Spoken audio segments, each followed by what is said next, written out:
de qué se había tratado Santiago. Como ya saben, siempre les platico sobre el último libro que vimos, que es lo último que vimos. Y en este caso, pues les estaba yo platicando sobre Santiago, que era una... Santiago hace el libro, hace la carta, porque está viendo que hay una gran persecución en la iglesia, y para motivarlos y demostrarles que pues Cristo había sido establecido por Dios conforme al orden de Melquisedec con un nuevo evangelio que sobrepasa pues todo entendimiento, ¿no? Que es el mismo evangelio que nosotros recibimos y el que nosotros llevamos, que era un evangelio diferente, una administración diferente a la que se había recibido a través de la ley, a través de los años, ¿no? Entonces todo esto lo decía Santiago, Pablo precisamente para motivar a la iglesia a que no apostatara, a que siguiera persistiendo a pesar de la persecución que había.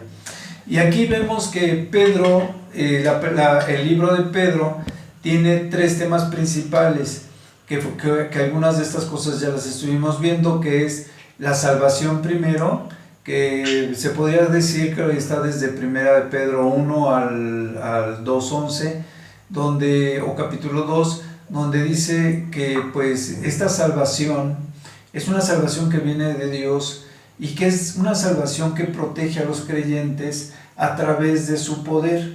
¿Por qué lo decía Pedro en este caso? Pues porque la iglesia también estaba siendo perseguida, y también la carta de Primera de Pedro es precisamente para motivar a la iglesia a que no desfallezca ante la persecución y las luchas y demás.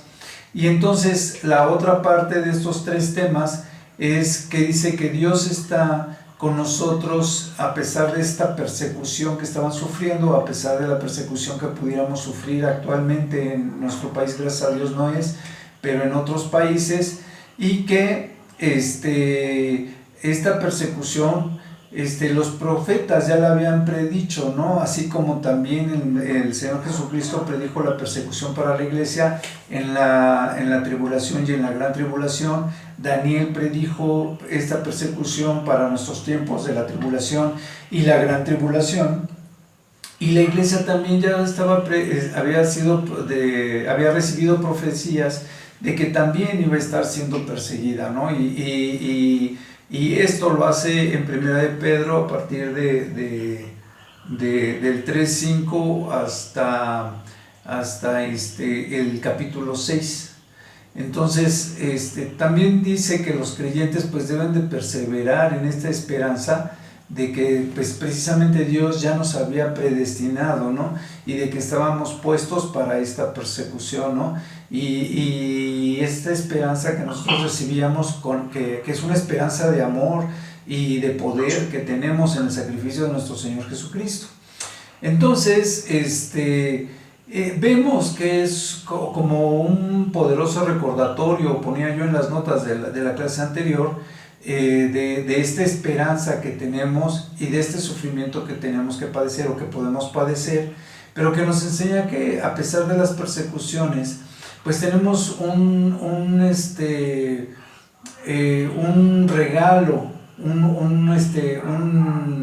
una gracia, tenemos algo que nos libera de estas persecuciones, de las aflicciones y demás, ¿no?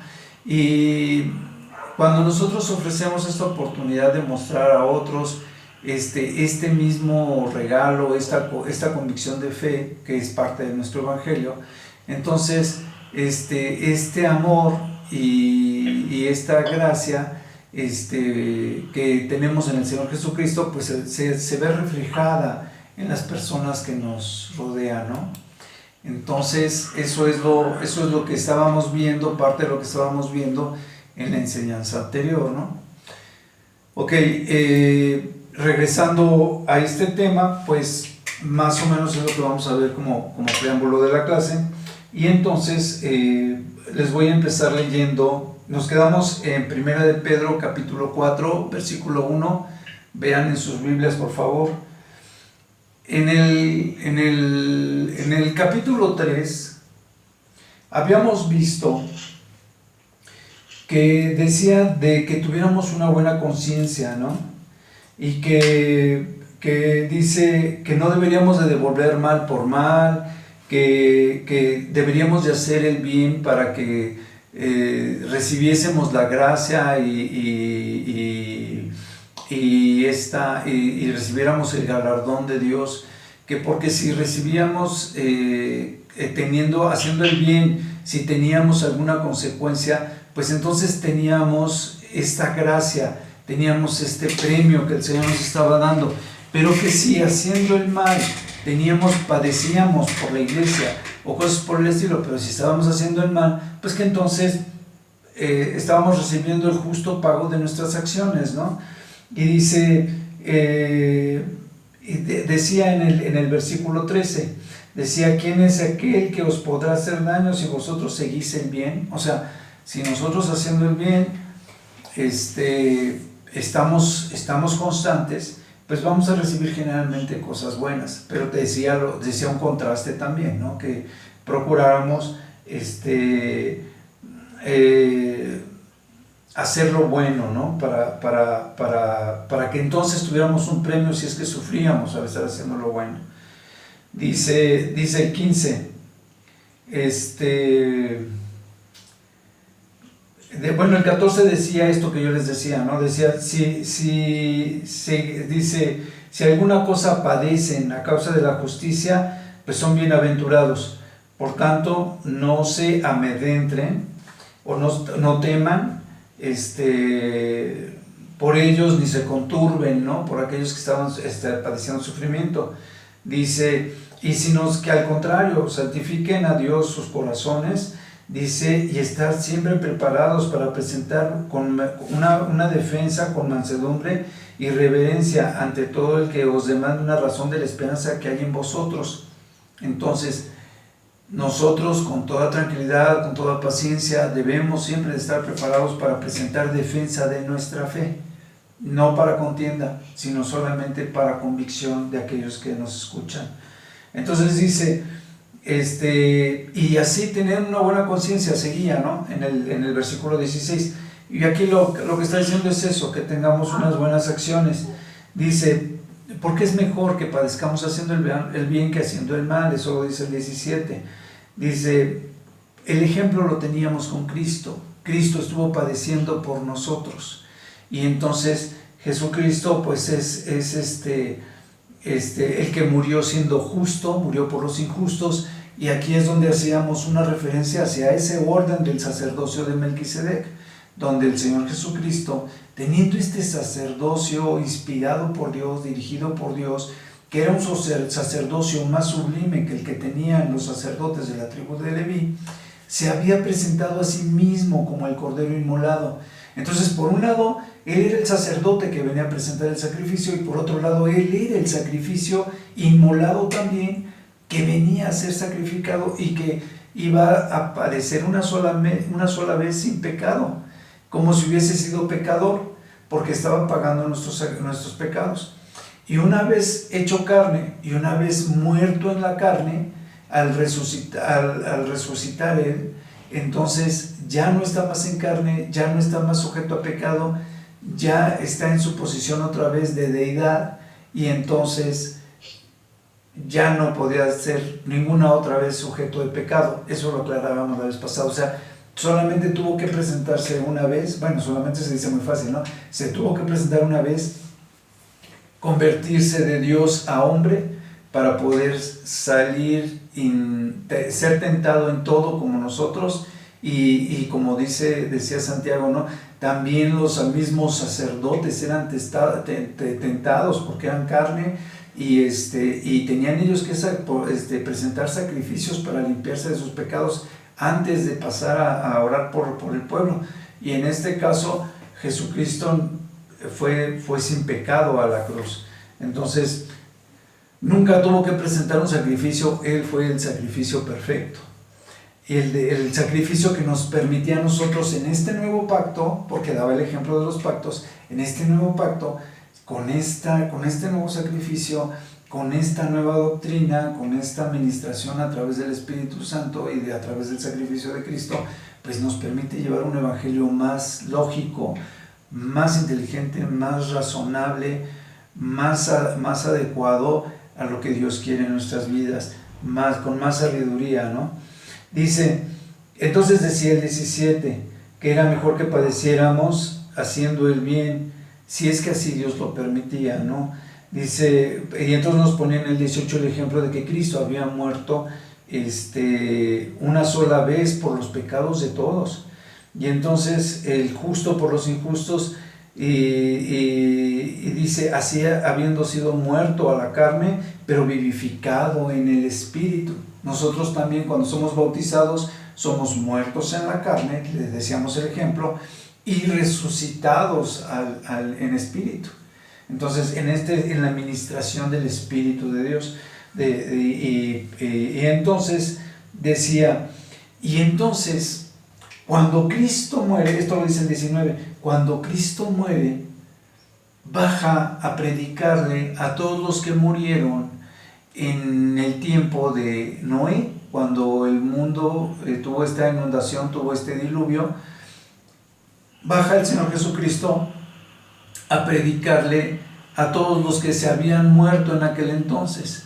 Les voy a recordar, cuando estudiamos la Biblia en esta parte de la Biblia, en Génesis, platicábamos que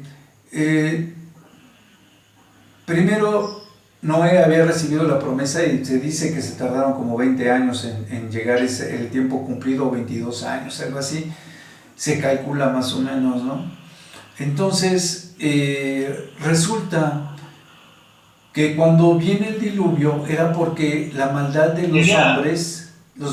los hombres había sido grandísima, la maldad había llegado a todo el mundo, bueno, a la gente que habitaba alrededor de Israel y demás, pero se suponía que también en el mundo, ¿no? Entonces, la maldad había sido tal que el Señor manda el diluvio y le dice a Noé, y en aquel entonces nada más se salvaron 8. Entonces aquí dice que a todos los que se murieron en ese entonces, baja el Señor Jesucristo a predicarles el Evangelio de la salvación, para que entonces fueran más los que se pudieran salvar. Entonces, ya se salvan, y entonces dice, y entonces el Señor Jesucristo los bautiza, con este mismo bautizo, se podría decir, no, también con las aguas, se puede decir, y dice que es un bautizo, el 21 dice que corresponde, dice, este bautizo es el que ahora nos salva, ¿no? Quitando las inmundicias de la carne, no quitando las inmundicias de la carne, sino como la aspiración a una nueva conciencia hacia Dios. Como yo decía, somos muertos, pero a la vez no dejamos de pecar, no dejamos de estamos en un crecimiento hacia la estatura del varón perfecto, ¿no? Entonces dice que el mismo Señor Jesucristo, por esta misma resurrección, después de que se resucita, sube al cielo y está sentado a la diestra de Dios, y que a Él están sujetos los ángeles, las autoridades y potestades y todo lo que está en el mundo. De tal manera que dice Romanos 1, si no mal recuerdo, que si no es 1 es el 8, pero estoy seguro que es el 1, que dice que toda la humanidad está sujeta, toda la creación está sujeta al pecado, y que cuando venga, o a la corrupción, y que cuando venga el Señor Jesucristo todo va a ser convertido a este cuerpo incorruptible. O sea, nosotros vamos a hacer nuestro cuerpo incorruptible, pero también la tierra y la naturaleza y todo va a pasar a esta transformación de algo incorruptible. Ok, y entonces, esto lo decía precisamente para que pues tuvieran ánimo, tuvieran esta esperanza en el Señor Jesucristo, en esta nueva doctrina, en la enseñanza. Yo muchas veces toco este tema porque también en las gentes que en las diferentes etnias han llegado a morir, o en los diferentes países que se han llegado a morir sin haber recibido nunca el Evangelio, el Señor seguramente les tiene preparado un Evangelio, yo creo que en la segunda venida del Señor, o tal vez en cuanto mueren, ¿no? porque pues como nunca han recibido el Evangelio, dice la Biblia que Dios les pone sus leyes en sus corazones a los que padecen de esta manera. Primero, en el primer versículo dice: puesto que Cristo ha padecido por nosotros en la carne, vosotros también armaos del mismo pensamiento, pues quien ha padecido en la carne terminó con el pecado. Hablando del Señor Jesucristo, por supuesto. Él, como yo les decía, padece todos los sufrimientos conforme a la carne como un hombre, y termina con el sufrimiento del pecado porque muere sin pecado por nosotros que éramos pecadores. Entonces, y está hablando sobre todo de que sigamos el ejemplo del Señor Jesucristo como buenos administradores, apartados del pecado, o tratando de apartarnos del pecado y sabiéndonos salvos por el Señor Jesucristo. Y después dice que Cristo padeció una sola vez, ¿no? Padeció una sola vez y por nosotros, por todos, porque toda la humanidad, como lo veíamos, estaba sujeta al Señor Jesucristo, para que al Señor Jesucristo saliera victorioso toda la humanidad, toda la creación, no nada más la humanidad, toda la creación fuese salva. Entonces, dice para que no vivamos conforme a la carne en el resto del tiempo de que nos queda, nos alejemos de las concupiscencias, ¿no? Que tienen los hombres, y que no andan conforme a la voluntad de Dios. Dice, en el tiempo pasado que lo veíamos en Santiago, cuando éramos esclavos de Satanás por el pecado, dice, pues antes andabas en el pasado, dice, como lo hacen los gentiles, ¿no?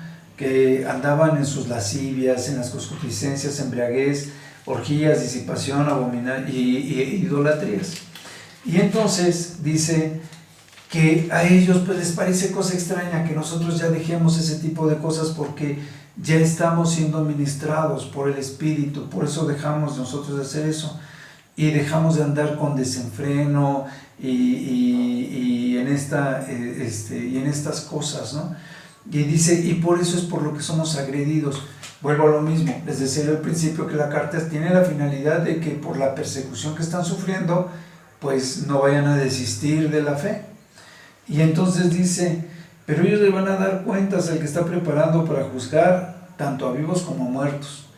Acuérdense que cuando venga el Señor Jesucristo, algunos seguirán vivos y serán transformados, otros estarán muertos y serán transformados, tanto buenos como injustos, todos van a ser transformados. Dice, y de ahí viene el juicio. Entonces dice, en el 6, también por esto ha sido predicado el Evangelio a los muertos. ¿Se acuerdan que en el capítulo anterior decíamos que el Señor Jesucristo había venido a predicar el Evangelio a aquellos que habían estado en el Seol cuando murieron porque el mundo era muy pecador, y que bajó el Señor Jesucristo a predicarles a los que habían muerto en los tiempos de Noé? A eso es a lo que se está refiriendo. Entonces dice, también ha sido predicado el Evangelio de los muertos, para que sean juzgados sean juzgados en carne, según los hombres, pero vivan en espíritu, según Dios, ¿no? O sea, para que ya estando ellos en este espíritu, en esta alma, pues pudieran alcanzar la salvación. Dice que debemos estar atentos, ¿no? El fin de todo se acerca. Cuando este tiempo del juicio se acerca, es una invitación a que pensemos en que debemos de tener una buena actitud, una buena obediencia, porque el final se acerca. Decíamos que desde que Pablo predicaba, desde que predicaban los apóstoles, todos decían que se acercaba, el tiempo no tardaba, ¿no? El Señor Jesucristo no tardaba en llegar, y que pues ya pasaron más de 2000 años. El caso es que, sin embargo, el tiempo está más cerca, porque tenían que cumplirse varias profecías, ¿no? Dice que seamos sobrios y que estemos velando en oración, que seamos obedientes, que cumplamos aquellos propósitos que tenemos para ministrar y para guiar y para enseñar, y etcétera, ¿no? Dice, pero ante todos tengan un ferviente amor entre todos ustedes. ¿no? Debemos de mantenernos en amor.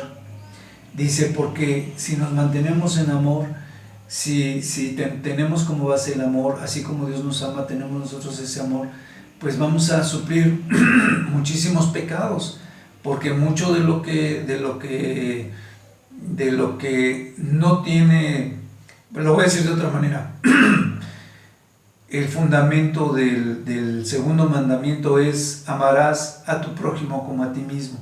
Eso quiere decir que el fundamento es el amor.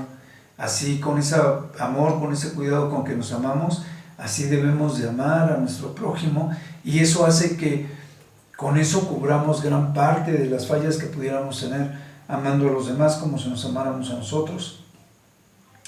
Por eso dice que cubrirá multitud de pecados, porque entonces quitaríamos gran parte de nuestros pecados. Dice: hospédense unos a otros en murmuraciones, y que cada quien aplique el don que ha recibido, ¿no? Ya habíamos platicado sobre los dones. Y entonces, que cada uno, de acuerdo a esta gracia que Dios nos da en cada uno de nuestros dones, pues esos dones, al aplicarlos, los apliquemos con esa gracia que Dios nos da. Y decía en Corintios 13, ¿no?, que si no tengo amor, vengo a ser como metal como metal que resuena y címbalo que retiñe, y dice algo así, y nada soy. Entonces, lo importante es tener amor. El amor debe de ser el eje de nuestras acciones. Entonces, de nuestro evangelio y demás, porque por amor al prójimo debemos de preocuparnos por su salvación también. Por amor al hermano debemos de ministrarle lo mejor posible, y debemos de tener cuidado con nuestro ministerio, y debemos de tener cuidado en el servicio que hacemos. Dice que cualquiera que hable debe de tener cuidado, lo que yo les decía, de hablar conforme a la palabra de Dios, ¿sí? Y el que ministra, que también sea conforme al poder de Dios, para que Dios y el Señor Jesucristo pues sean glorificados, ¿no? Y que a Él sea toda la gloria, el imperio, el poder por los siglos de los siglos, como vamos a ver en el Apocalipsis ya pronto. Ok, padeciendo como cristianos. ¿Puedes leer, Oscarito, por favor, del 4:12 al 19, hermanito? Dice: no sorprendáis de este fuego de prueba, ¿no? O sea, vuelvo a lo mismo, les recuerdo, es una carta para que no se desmotiven. Como si alguna cosa extraña estuviese sucediendo. Dice, ya conocían que por las cosas, las pruebas por las que iban a estar pasando. Y entonces dice, gócense, sean partícipes de los mismos sufrimientos que tuvo el Señor Jesucristo, ¿no? Y en la renovación de su gloria, y gócense con alegría por estas situaciones de persecución o de situaciones que estaban padeciendo, ¿no? Dice, si ustedes son vituperados por el nombre de Cristo, van a ser bienaventurados. Lo mismo que estaba diciendo antes, lo voy a repetir. Dice, porque el glorioso Espíritu que vive en nosotros es blasfemado, pero por nosotros en nuestras acciones es glorificado. Dice, así de que ninguno de ustedes padezca como si fuese homicida o ladrón o malhechor, por entremeterse en lo ajeno, sino así debemos, de nuestra actitud debe de ser siempre enfocada hacia el Evangelio y a dar un buen testimonio, siempre enfocado a que podamos impartir la palabra sin tacha, sin que nos reclamen. Dice, si padecemos como cristianos, pues no tenemos de qué avergonzarnos, sino que debemos de gloriarnos por ello, ¿no? Porque pues estamos padeciendo por Cristo. Dice, porque es tiempo de que el juicio comience por la casa de Dios. O sea, nosotros vamos a ser castigados, como yo les decía, sin recompensa si estamos haciendo lo malo, y si estamos haciendo lo bueno y somos castigados, bueno, pues entonces o somos atacados o lo que sea, de todas maneras tenemos tenemos una recompensa, ¿no? Y por eso empieza por nuestra casa, por la casa de Dios. Dice, Así si comienza por nosotros, dice, y si primero comienza por nosotros, dice, ¿cuál sería el fin de aquellos que no obedecen el Evangelio de Dios? Empieza por nosotros el juicio. Y al pasar ellos a juicio, nosotros sí obedecimos a Dios, sí nos sujetamos, sí pretendemos, sí queremos estar cerca de la voluntad de Dios y demás. Y mientras que aquellos que no les interesa, pues entonces ellos sí pueden padecer por un juicio, sí tienen que pasar por un juicio porque los dos vamos a ser enjuiciados, ¿no? Entonces dice, y si el justo con dificultad se llega a salvar, dice el 18, si el justo obedeciendo y demás con dificultad se salva, dice, donde aparecerá el impío y el pecador. O sea, ellos no se van a salvar. Y esto también pues es parte del Evangelio que deberíamos llevar nosotros, ¿no? Decir que el Evangelio, si tú obedeces, si tú te acercas a Dios, pues vas a ser salvo, si no, pues vas a padecer condenación. Dice, entonces dice, los que padecen según la voluntad de Dios, haciendo la voluntad de Dios, encomienden sus almas al fiel Creador y hagan el bien, ¿no? Lo mismo que decía el 3, lo mismo que dice el 4, en estas dos partes, de que seamos por un lado buenos administradores, que actuemos en amor, y después esta parte de que pues debemos de padecer haciendo lo bueno, ¿no? Ok, dice apacentar la grey de Dios. Ya hablando de eso, de nuestra actitud y cómo debemos de ser cómo debemos de padecer y cómo debe ser nuestra actitud de amor y demás, de servicio y demás. Y habla de estos padecimientos que estaba teniendo la iglesia, dice apacentar a la grey de Dios, o sea, apacentar a la iglesia de Dios, se puede decir, ¿no? Entonces, dice, él rogando a los ancianos que estaban entre ellos, y él considerándose como anciano también, y en esto de los padecimientos del Señor Jesucristo, siendo testigos todos de esto, dice que también es, a la vez de siendo testigo, también es participante de la gloria que va a ser revelada a futuro, de este ministerio, de lo que dice el ministerio, de las profecías y demás. Les recuerdo que hablaba de que las profecías habían dicho que iban a padecer, pero también las mismas profecías hablaban de la bendición que vamos a recibir en la venida de nuestro Señor Jesucristo. Y entonces dice, dar tranquilidad a la iglesia, ¿no?, que está entre vosotros, cuidado de ella, y no por fuerza, sino voluntariamente, o sea, no por obligación, sino voluntariamente, por ese amor del que hablaba antes, estar con ese cuidado, ¿no? Voluntariamente, por gracia, no por gracia deshonesta, sino con mucho ánimo, como diciendo, pues, echándole las ganas,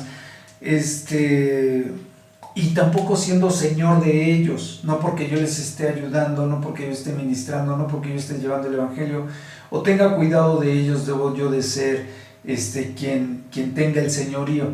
Estábamos hablando en la clase pasada, cuando hablaba de la relación del matrimonio, de que la obligación para tener la cabeza en la familia es servir a la familia, que se aplica lo mismo que decía el Señor Jesucristo, que el que quiera ser mayor en la iglesia tiene que servir a los demás. Entonces, en ese mismo contexto se basa todo esto. Y entonces dice, no teniendo un señorío sobre los demás, ¿no?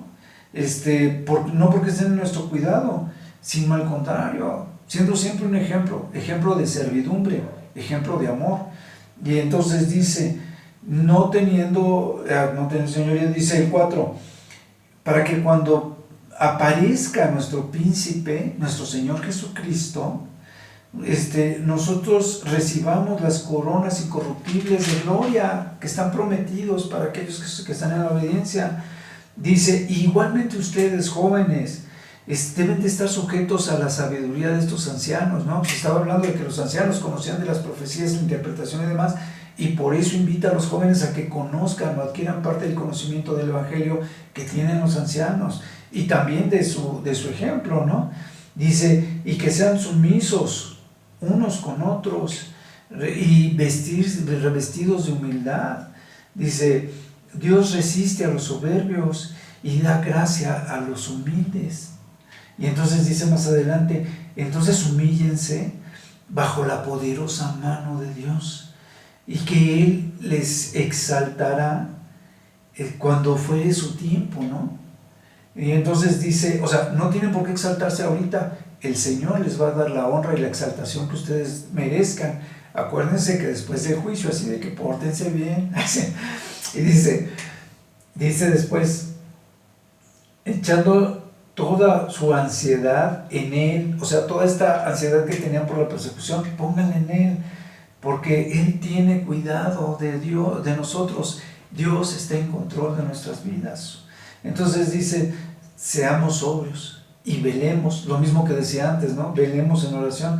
Dice, porque nuestro adversario, el diablo, está como león rugiente y anda alrededor buscando a quien devorar, ¿no? Y entonces dice, y si les resistimos firmes en la fe, sabiendo que nosotros los mismos, dice, sabiendo que los mismos padecimientos que se van cumpliendo, que nosotros estamos sufriendo, se están sufriendo en todos nuestros hermanos en todo el mundo.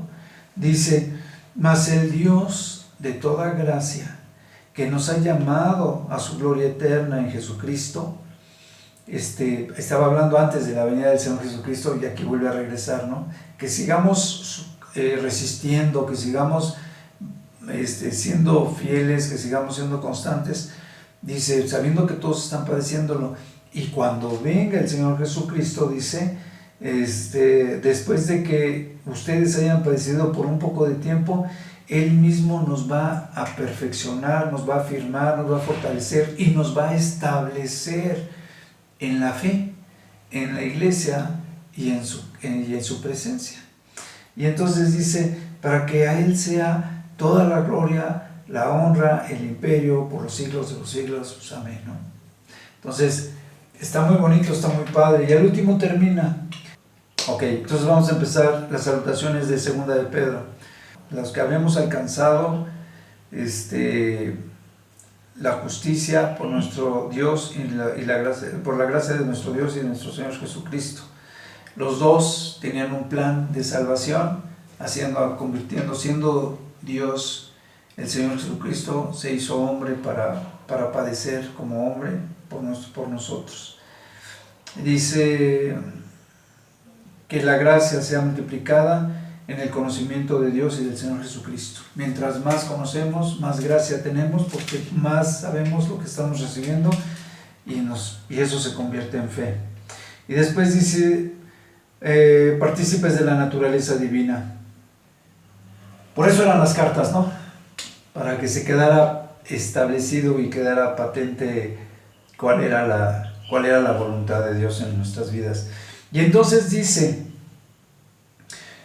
como todas las cosas, esto está muy padre porque dice, como todas las cosas que pertenecen a la vida y a la piedad nos han sido dadas por su divino poder mediante el conocimiento de aquel que nos llamó por su gloria y excelencia. No, es que tiene tanto lo que alguna vez decía Oscarito, ¿no?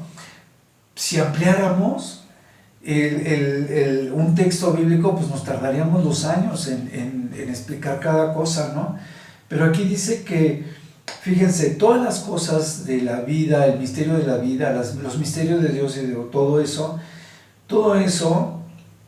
con respecto a la piedad y todo eso, nos han sido reveladas, ¿no? Por su divino poder a través del Espíritu Santo.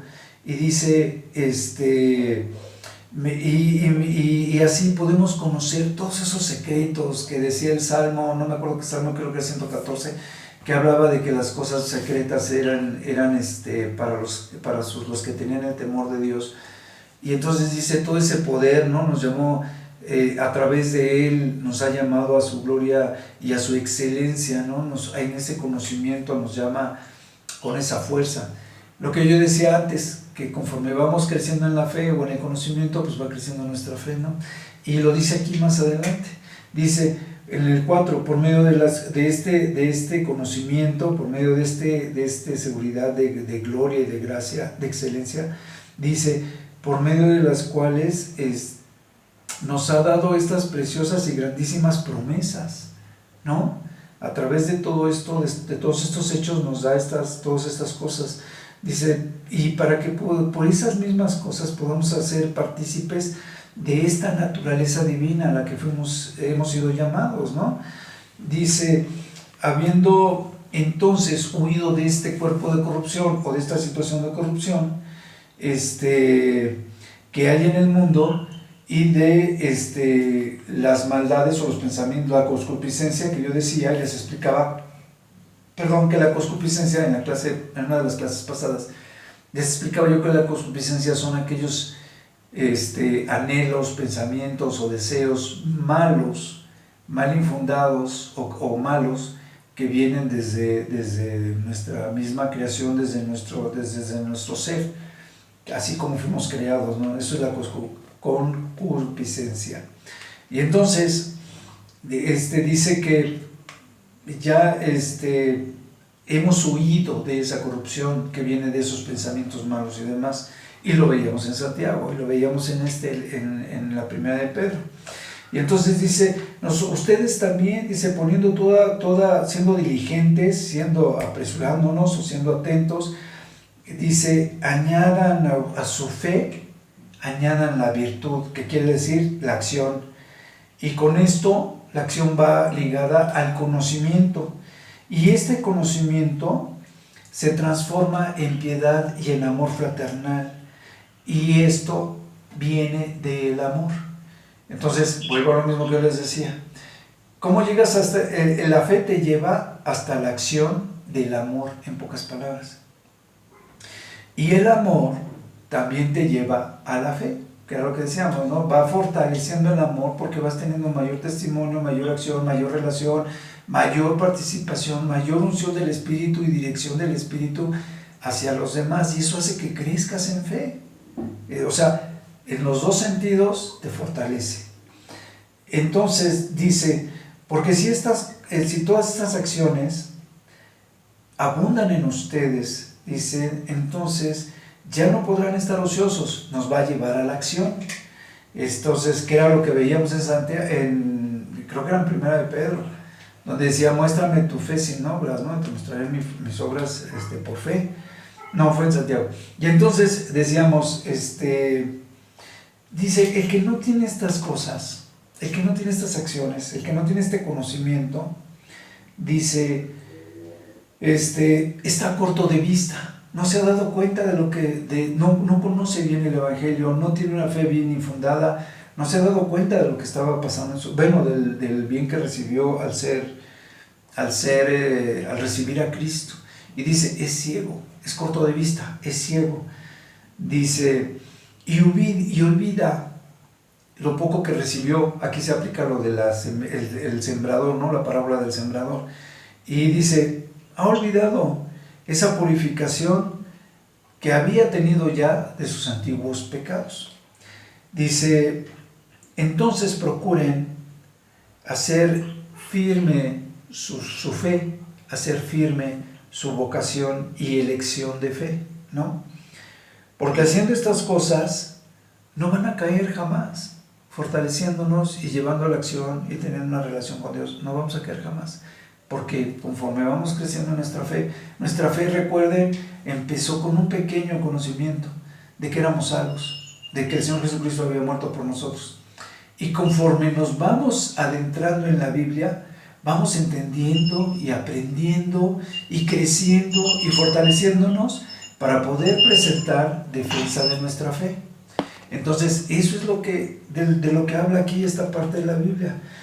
No podemos caer. Una vez que ya somos bien afirmados en la fe, ya no podemos caer. No podemos cambiarnos de religión y demás.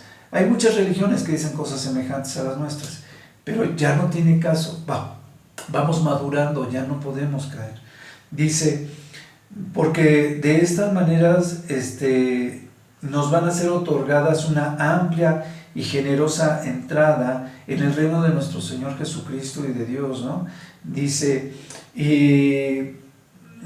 decía Pedro, por eso no puedo dejar de recordarles todas estas cosas, dice, porque tienen que saberlas y tienen que ser confirmados y tienen que estar presentes en vuestra vida, ¿no?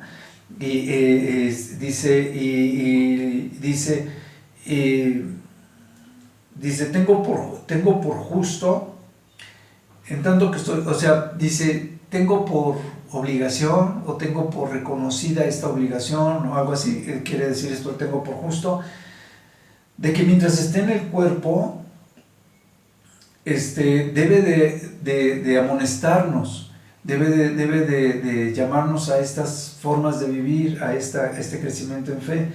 Dice, porque yo sé que en poco tiempo ya no voy a estar con ustedes, porque así me lo reveló mi Dios, me lo reveló el Señor Jesucristo, ¿no? Y dice,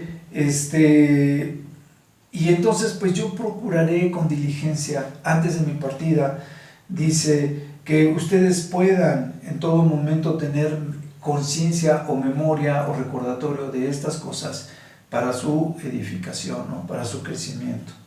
Entonces, ahora sí, testigos presenciales de la gloria de Cristo. Lees del 16 al 21, por favor, Oscarito. Venía hablando de la actitud que debemos de tener, de la fe, cómo la vamos a comprender y demás. Y entonces, y dice que pues lo deja por escrito o es una exhortación y una administración para que sigan presentes en ellos, pero después les habla de la certeza que tienen en la venida del Señor Jesucristo. Y les dice, no les hemos dado a conocer de este poder, hablando de lo que les estaba enseñando antes, dice, porque no les hemos hablado de esto, o de este poder, o de la venida de nuestro Señor Jesucristo, como si estuviéramos fantaseando, o como si habláramos de fábulas, ¿sí? Sino porque lo hemos visto y hemos estado presentes. Esta carta la está escribiendo Pedro, que estuvo presente cuando él recibió el mensaje que decía, este es mi Hijo amado en el cual tengo complacencia, ¿no? Y entonces dice, y habiendo visto con nuestros propios ojos la majestad del Señor Jesucristo, ¿no? Y después cuando fue resucitado, dice, y dice, porque esto es 16 y 17 lo que dice más o menos, y dice, y nosotros oímos esa voz, somos testigos, cuando estábamos con él en el Monte Santo, ¿no?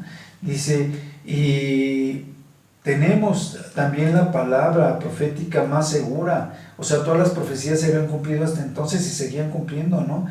Y dice, y si ustedes están atentos a estas palabras, está muy bien, porque esto los va a alumbrar como antorchas, y además les va a permitir aclarar todos sus pensamientos como en un día perfecto, ¿no? Decían un lugar oscuro, o los pensamientos hasta que el día es perfecto, ¿no? Y que salgan todos estos, y que salga esta luz, ¿no? En sus corazones. Dice, y entonces entendiendo todo esto, dice, o primero esto, que ninguna profecía fue escrita de interpretación privada. Quiere decir que todas las profecías se habían estado cumpliendo, y las demás profecías que faltaban, las otras, si eran 300 profecías que hablaban del Señor Jesucristo, las otras 150 profecías que faltaban por cumplirse eran profecías inspiradas por Dios y no de interpretación privada. Entonces, por eso se iban cumpliendo al pie de la letra, y se iban cumpliendo todas, y todas tenían una cierta relación, una cierta asociación.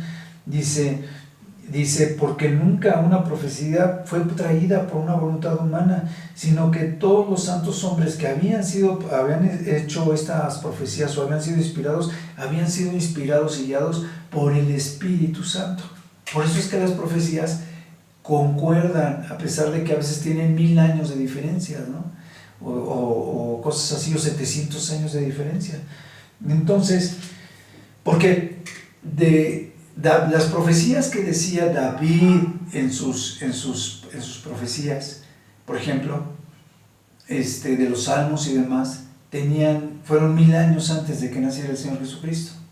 Y las que decía Isaías fueron escritas 700 años antes de que naciera el Señor Jesucristo. Entonces, pues sí, es un buen de años. Es la mitad del tiempo que nosotros tenemos de que vino el Señor Jesucristo, prácticamente. Y entonces el 2 ya habla sobre los falsos profetas y los falsos maestros. Yo creo que aquí lo voy a parar para seguir 2 y 3 en la próxima clase y a ver si ya nos reventamos parte de 1 de Juan en la siguiente clase. Mi pregunta es, ¿tiene alguna duda o algo que quieran aclarar? Pues no, Cesarín, está muy interesante, todo bien. Que está muy padre. Qué hitazos se aventaron a eso. Sí, y cuando vamos viendo, parecía mentira, pero cuando vimos, por ejemplo, Corintios, Hechos no tanto, pero cuando vimos Corintios, Romanos y así sucesivamente, hemos ido viendo como una evolución. Todas las iglesias padecían en ciertas pequeñas cosas, a veces más, a veces menos, y el conocimiento se iba dando muy padre, ¿no? Entonces estaba muy, muy interesante. Ha sido una trayectoria muy interesante con las iglesias.